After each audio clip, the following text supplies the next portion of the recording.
ইদ্রিস আলাইহিস সালাম এর সংক্ষিপ্ত জীবন কাহিনী। হযরত ইদ্রিস আলাইহিস সালাম ইসলামের প্রাচীন নবীদের একজন।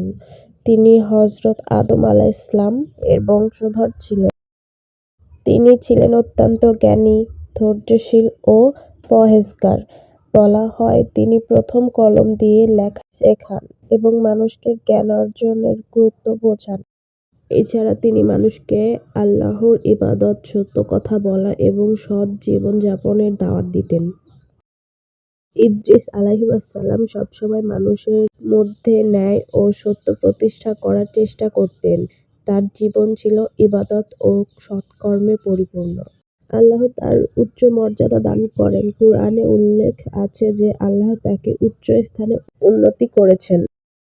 শিক্ষা: জ্ঞান অর্জন করা খুব গুরুত্বপূর্ণ। সবসময় সত্য ও ন্যায়ের পথে থাকতে হবে। আল্লাহর ইবাদতে মনোযোগী হতে হবে।